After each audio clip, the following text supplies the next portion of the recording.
this article is focused on how the researchers were trying to figure out polio, and this is the time when they're using germ theory and they're all into investigating, kind of like when we were thinking about typhoid Mary. So what happened in 1916? It is not true that polio was...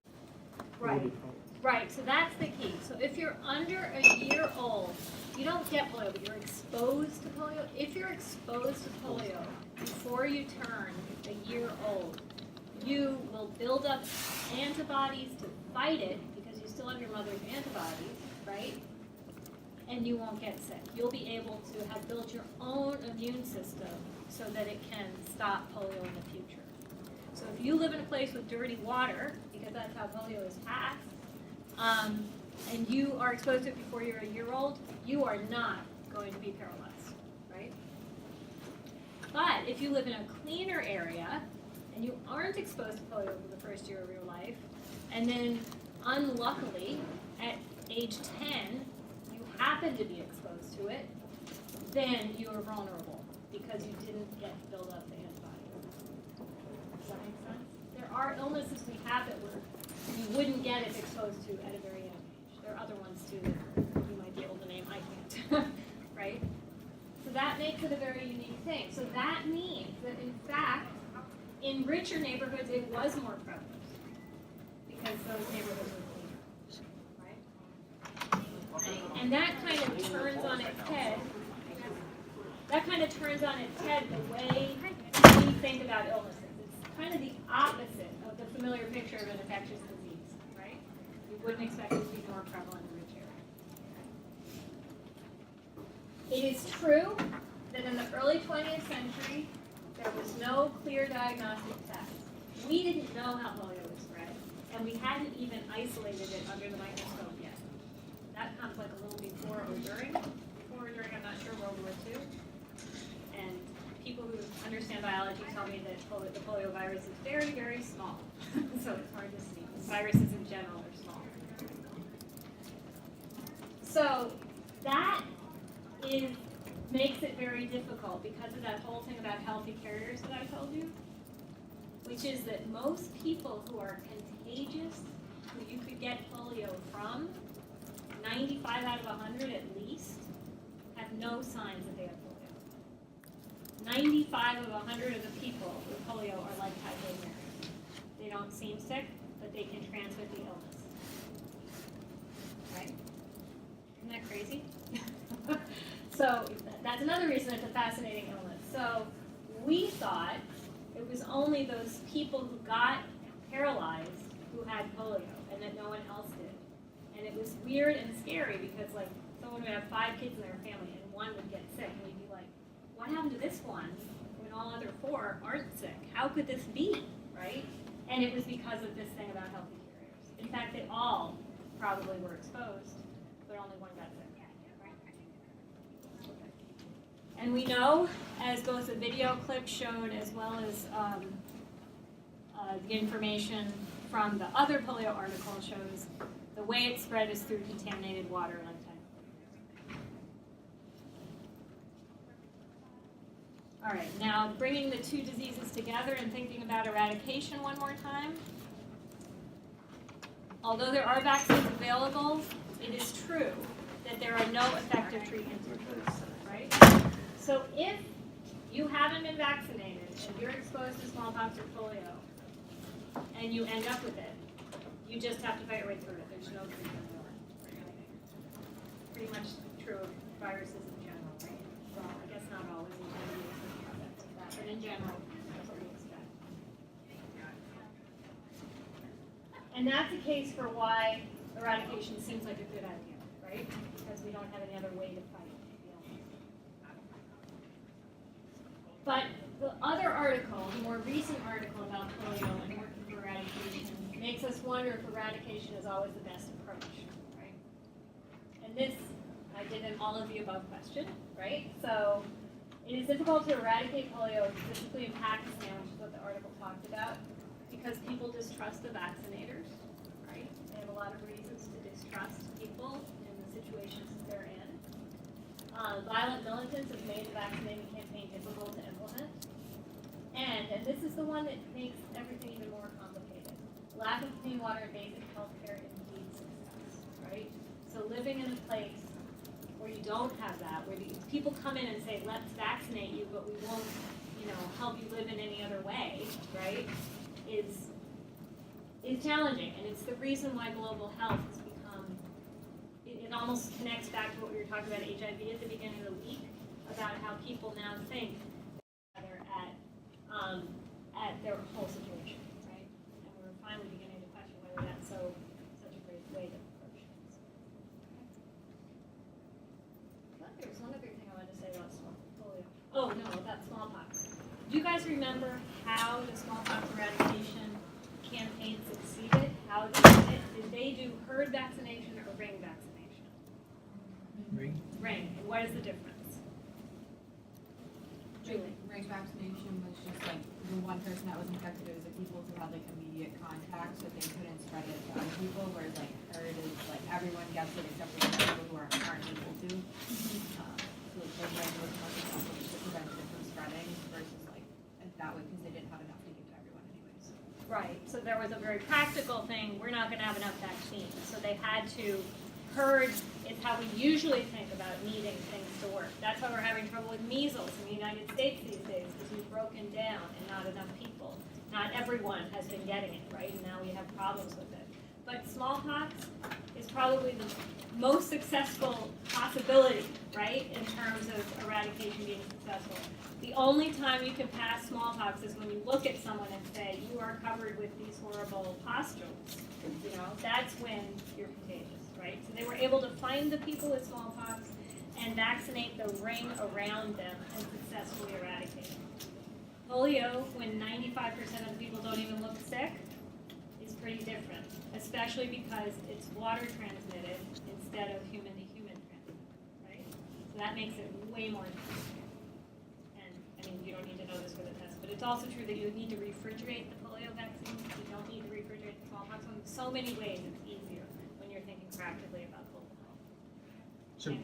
Should we know that ring vaccine was used in? I don't have you a quiz question about it, but I'd like you to know about ring versus herd. I think that's important. And then so ring is what they use for smallpox, but what is herd?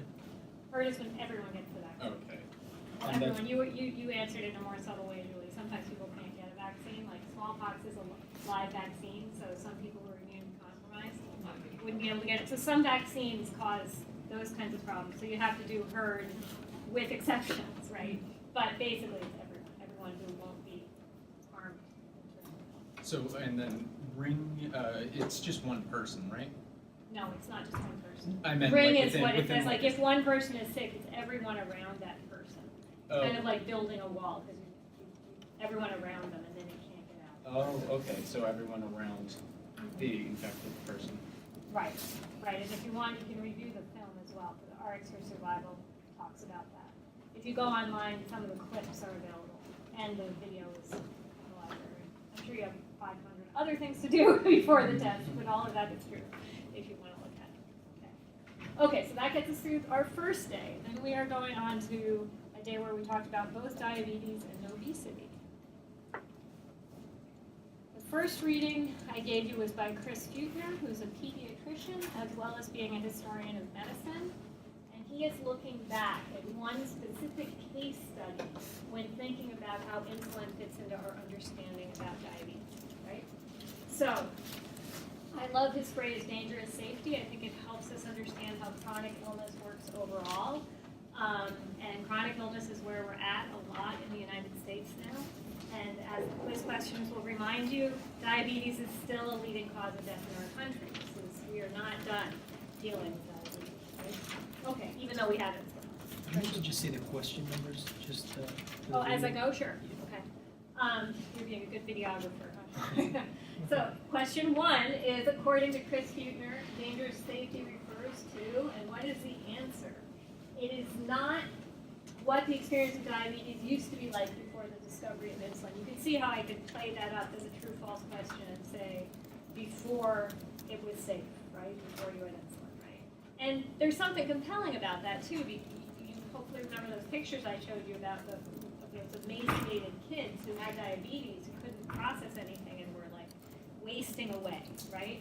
And then after they get insulin, they look amazing, right? They're not wasting away. Things look wonderful and everything is working out. But that's not quite the case. In fact, the situation of diabetics now that insulin is available is what Andrew is saying is. Because diabetes is a chronic illness, right? Insulin helps you, but it doesn't mean you don't have a chronic condition that can kill you. You might live long. You do live longer than you would have without insulin. Your life is obviously better than it would have been without insulin, but you still have an illness, and it's still a leading cause of death in the United States. But it's not because of compliance, and the last one reminds us of that. Sometimes people think diabetics who are having trouble are not following what they should be. They're the ones who don't take their insulin when they're supposed to. They're the ones who don't follow the diet restrictions they're supposed to. And in fact, that's not necessarily the case. It's not that. It's even if you do follow your doctor's orders, you still are going to have diabetes, and it still is going to be an issue for your health. Right.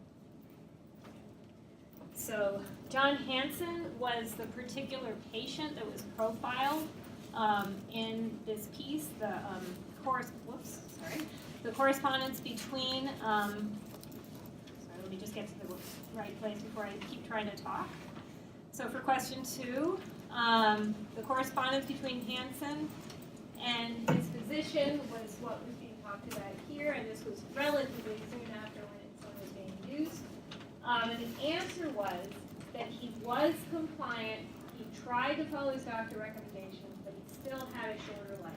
So it's confirming what I was just saying about the differences, right? Now when I said tried to follow his doctor's orders, because compliance can be relative, right? There are times when you can't do what your doctor tells you to do, right? There were some examples I think about diet, right? Diet during the war. Like sometimes the food you're supposed to eat isn't available, and that even translates to things we talked about in terms of food deserts and place matters and things like that. Someone tells you to do something you want to, but you can't, right? And that's what that was talking about. But a lot of times he did, but he still had a shorter life. It wasn't an issue of compliance, though. It wasn't that he refused to follow his doctor's orders. And it wasn't, unfortunately, the case that his health was fine because he followed those orders in the end. So this is the answer. So number 3, I feel like I've said this 10 times already, but insulin is still a leading cause of death. It is false to say that it is no longer a major cause of death in the U.S. Right? Fourth question brings us to the next reading, which was about diabetes and public health that Arlene Tuchman wrote. And the first thing I asked you about was something she referred to one of her sources. Tuchman shows, a 1938 editorial in a journal, answered the question, is diabetes a public health problem like this? The answer is yes, it is, although that is a new idea, since public health traditionally focused on communicable diseases, right? So the history of public health is that in the past it had been thought of as communicable, and now isn't. So, all right. Okay, next, which comes closer to ideas, as well as a study that was conducted by Paul Thibodeau and his co-authors. So number 6 is true or false. Paul Thibodeau and his co-authors argue that obesity is a risk factor for the disease of diabetes, not a disease itself. This is false. So, question 7, in 2013, the American Medical Association labeled obesity a disease, not just a risk factor, and definitely not a problem that is decreasing in the U.S. We know that obesity is a huge problem in the United States, right? Question 8, what did they do? They did conduct a study, and it is true that in the study, they compared having participants read narratives to assess how they viewed obesity to how they viewed anorexia. So this is true. Basically, their point was anorexia we don't blame people as much for. Obesity we do. Let's put them next to each other to see what we think, right? So this was true. So in the end, what Thibodeau and his colleagues are trying to do is think about how to help decrease diabetes in our country. And their main argument is that we should use non-punitive policy measures rather than punitive policy measures, right? Rather than putting stigma towards someone with obesity, trying not to totally blame them for the issue, right? And I talked a little bit about how some people who eat this food and exercise gain more weight than other people, right? How can that be a blame game, right? That doesn't mean that obesity never has behavior connected to it, but it means that that's relative, right? And it means that blame isn't very helpful in decreasing obesity. I also brought in suggestions about how if you looked at food 20 years ago, it had lower sugar content than it does now. That means obesity is more prevalent not because of what people are doing, but because of what industry is providing us with. And that is, you can't really blame someone for that, right? Okay, so after that, we get to another disease, the last disease that I focused on, which is both infectious and chronic in the end, now that we have treatments for it. And the first reading I had you look at was a New York Times reading by Abigail Zuger. And Abigail Zuger is a journalist as well as being an infectious disease doctor. And she gives us a retrospective kind of looking back at AIDS, right? She was on the front lines when it was first discovered. Right? So true or false, the first question. Zuger argues that, quote, AIDS exploded scientific complacency. This is true. And the reason it's true is that the scientific complacency existed because infectious diseases seem to have become obsolete, right?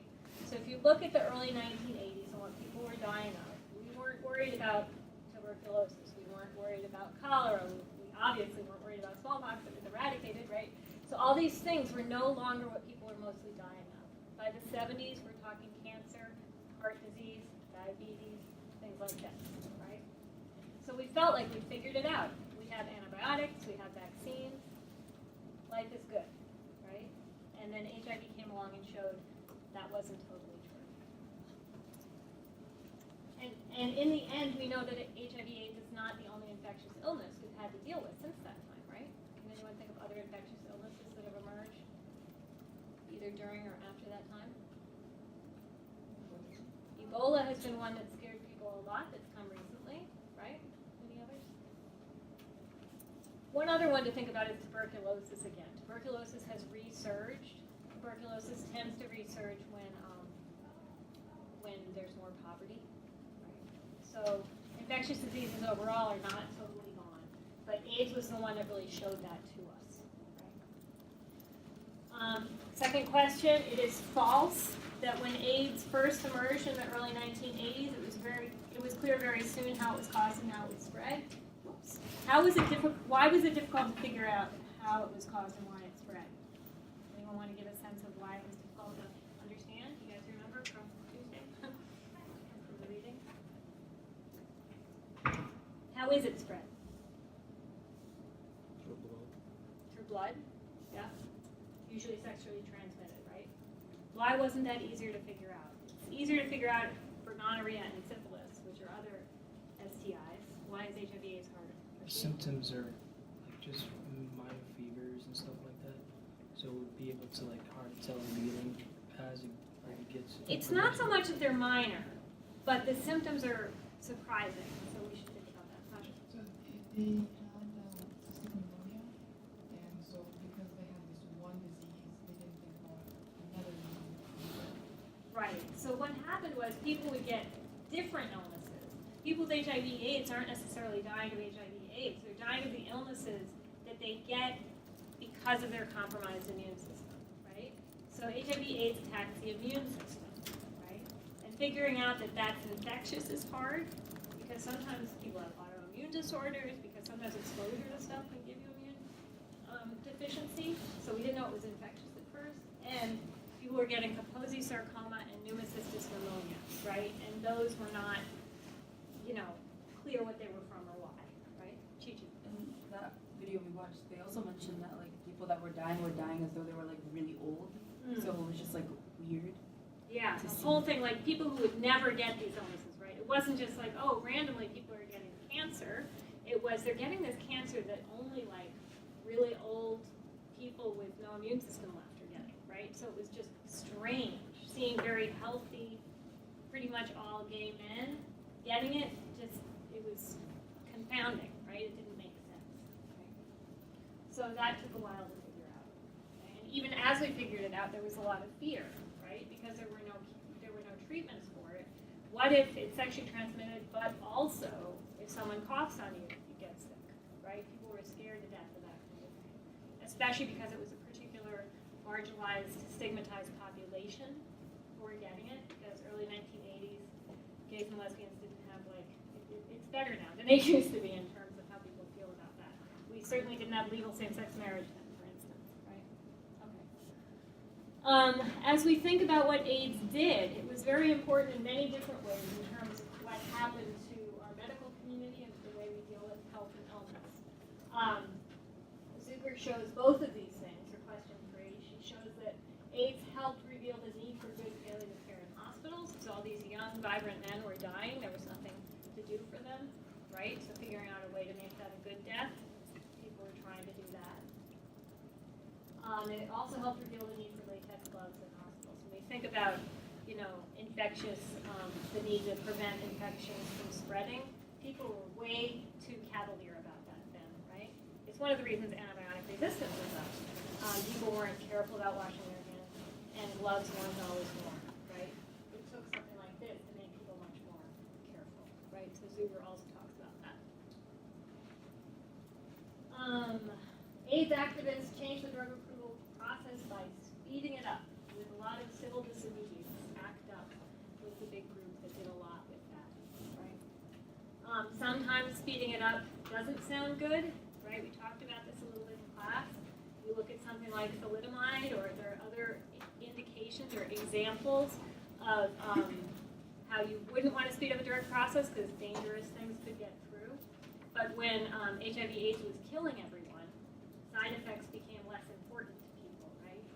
You don't hear about so much side effects if you're about to die, right? So they were protesting and asking people to stop dragging their feet. There's also a time when the government was not very sympathetic.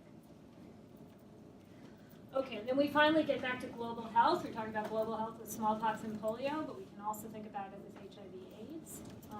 Professor Brandt, in this article, helps us to do that. So why did HIV/AIDS upend traditional approaches to international health? It was because the way public health had to be dealt with HIV/AIDS eroded the divide between public health and clinical care. So it's question 5, right? So what does that mean? It means actually that some of the public health, there are a lot of different ways to think about this, and I don't know how much I talked about it in class now that I'm thinking about it, but one of the ways to think about it is transmission from mother to fetus. Do you guys know about this? So if a mother is treated so that she has an incredibly low viral load, her child can be born without HIV/AIDS, right? So that means very literally that a treatment is also a prevention, right? You see what I'm saying? So when you think about, then you just can't divide treatment from prevention, right? They become the same thing almost, right? And in general, when we think about how AIDS has been dealt with, the devastating AIDS epidemic in poor countries, especially in sub-Saharan Africa, with no vaccines available, meant that treatments were the only way we had to deal with it. And even some conservative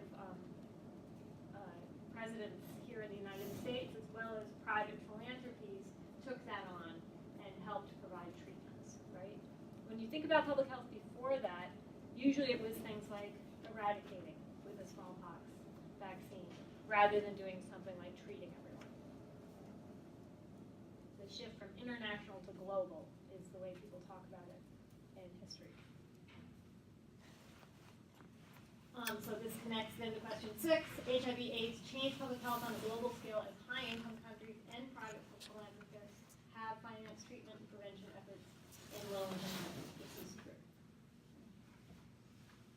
Now, if I had more time in class, I would go on and talk about how we also export cigarettes and McDonald's and all this other stuff. So at the same time that governments of high-income countries might be helping low-income countries, there are ways we're actually harming them as well. But can't do everything in every class.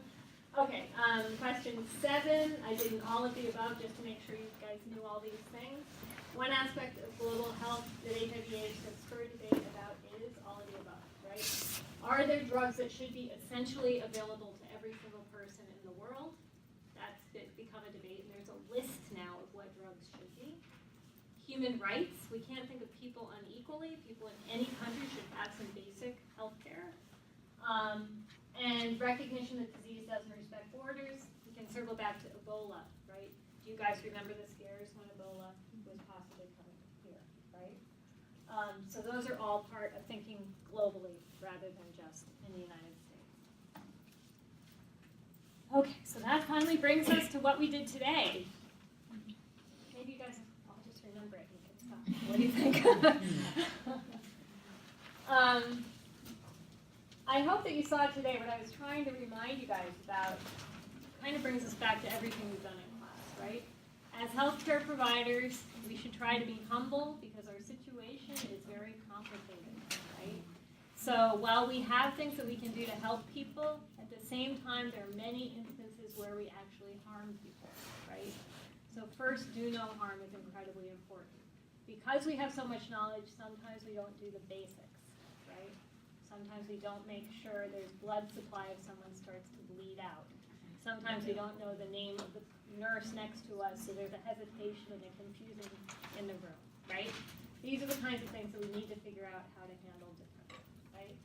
So, the article by Berlinger and Dietz was about the checklist, and in the OR specifically, and they talked about the first one, the foundational principle is do no harm. I do believe that we should all treat all patients equally, and we should heal the sick and the hurt, but the one we need to think about for sure is do no harm. Okay? So which of the following issues are not discussed in Berlinger-Dietz? This was question 2. This is not something that talks about finances. Obviously, that's an issue we need to think about. But they're thinking about checklists, communication, and hierarchy. And when you think about the purpose of checklists that you hopefully got out of class today, you know that a lot of that has to do with communication and hierarchy, right? Just because the surgeon has the most power doesn't mean that everyone should only listen to him. If he's blowing off, learning who everyone is in the room, and making sure whether or not the patient is allergic to something, someone else should also speak up, right? And that's the kind of thing a checklist will hopefully help us with, right? That's the idea. Question 3 reminds us about that thing that I was just connecting back to smallpox eradication at the beginning of this session, right? True or false? Berlinger-Dietz emphasized the need for effective medical practice reforms in the OR to be simply adopted rather than adapted by each healthcare team implementing them. They actually do the opposite. They say every healthcare team should adapt the checklist and the way things go, right? That doesn't mean they shouldn't think about the main principles, and the main principles hopefully will have things in common. But as we talked about in class, every healthcare team has probably some specific things that are different than any other healthcare team, and people embrace things better if they're involved in developing them, right? So for both those reasons, they should be adapted rather than adopted, right? And if you ever go back to that Atul Gawande website about his organization, it talks a lot about here are all the basic things we have. Use them as you will, but make sure you adapt them so they work in your system. That's what it's all about on that website. All right. And then the final article was about overdiagnosis. In a lot of ways, what this article reminds us is we can have a lot of really wonderful, very powerful technology, but sometimes that gets us into more trouble rather than helping, right? And that's what we're talking about here, right? So this is a question that doesn't give you the whole picture about pulmonary embolism. You have to make sure you look at the article. Because you could look at this and think I was saying, we've figured out pulmonary embolism and fewer people are dying of it, right? And you should know from class just a couple hours ago that that's not the point, right? So the fatality rate has gone down for pulmonary embolism, but the number of people dying of it haven't, right? That sounds a little paradoxical. So why is that? How could the fatality rate go down even though the number of people dying hasn't? Rachel? Because say you have like in total like 50 people with pulmonary embolism and 25% of them die. You say like later on you have 75% or 75 people with PE and then still only 25 are dying. The rate of it has gone down, but still the amount of people hasn't like decreased. Right. Right, the only thing I'd say slightly different is I think you said 50 at 25%, but I think you meant 50 and 25 people. Yeah, so like Yeah. say you had 50 people, and then 25 people had it, but then later on you have 75 people who have it, and then still 25 people. Exactly, right, that's exactly the point, right? So the issue is if we find more people with it, that looks great, but it's not, but the same number of people are dying. So these people we found aren't dying of it, right? It's not harming them. So in that way it's overdiagnosing. So overdiagnosis is when you diagnose a condition and it actually is accurate that you officially have it, but you're not going to die of it, right? Does that make sense? All right. And the other example I gave you, question 5 is saying what is another example? Cancer is another example, right? And breast cancer specifically. Also happens with prostate cancer. I didn't go over that in class, right? We have this stage 0 of breast cancer now. Some people are saying we should change the definition of cancer so that that wouldn't be included because it doesn't seem like it's connected actually to getting cancer.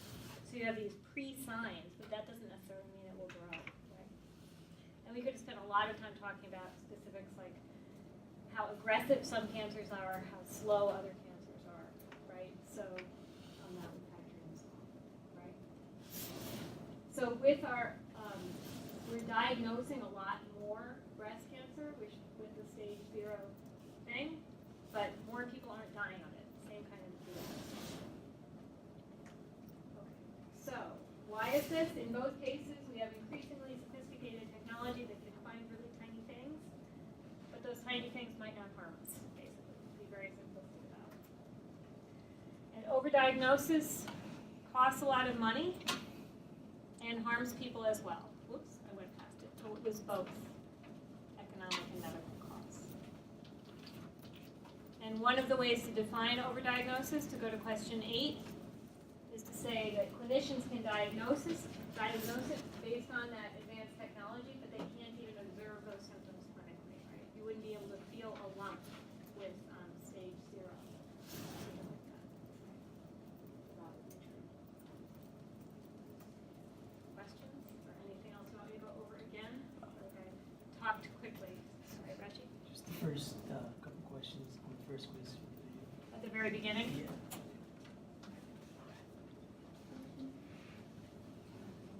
So smallpox, again.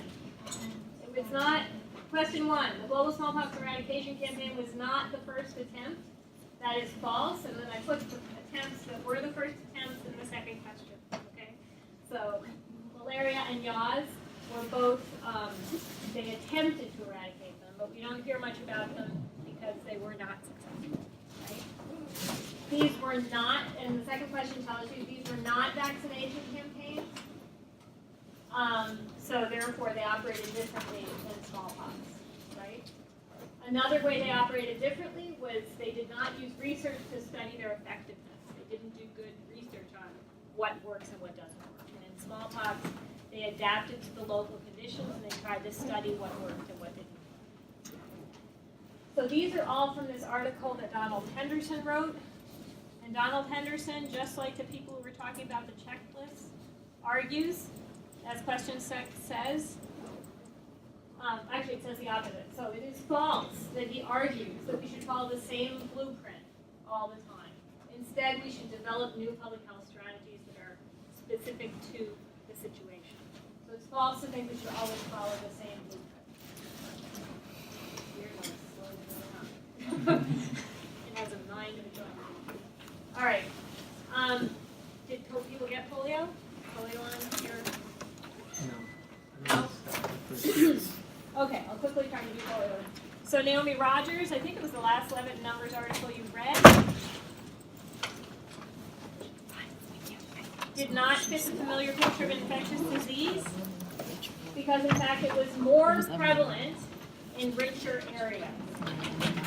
Poor overcrowded sections of cities had less polio. It wasn't random, as question 5 says as well. So even though people thought it must be random because it wasn't more prevalent in poor areas, in fact, it wasn't random. there was more of it in rich areas. And anyone remember why? Let's see if someone can. Jason told me before. It was more prevalent because in the poorer neighborhoods, the water wasn't as clean, so the kids were exposed to it at a younger age versus in richer neighborhoods, they got exposed to it later. And what's so great about getting exposed at a younger age? You can grow an immunity to it throughout your life. Right. You still have your mother's antibodies for your first year. If you get exposed during your first year, your body finds tools to protect you for the rest of your life, right? So if you're in an area where you're not exposed, that won't happen as much. So the cases were not randomly distributed. See you. Happy birthday. And it is true that there was no clear, as Patrick says, that there was no clear diagnostic test that showed whether someone could be spreading polio. And in fact, because of that, we were missing like 95% of the cases because polio has a lot of healthy carriers, right?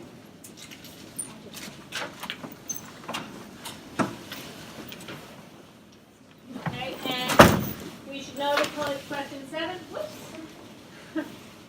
polio is spread through dirty water. That's question 7. That is true. I don't understand why this is. Why? There are no effective treatment or cures. As question 8 says, it is true. There are only vaccines. So those are powerful, but that leads to a problem. People do have the illness. And finally, last question. Polio in Pakistan is difficult to eradicate because of war. And I can't show you the question. I keep trying, and it's not letting me. I don't understand why this happens. It's like it's taken over and won't let me. It's going the wrong way. I didn't go that way. Oh, there we go. Now it's back. So, people distrust vaccinators. It's a war-torn area, and they just aren't feeling very trusting. There are violent militants, and that's made it difficult just to get to people. And finally, why should you trust someone who wants to vaccinate you who isn't helping you with clean water and basic health care, right? So all of the above. All right. All set. Thanks, you guys. It's been fun.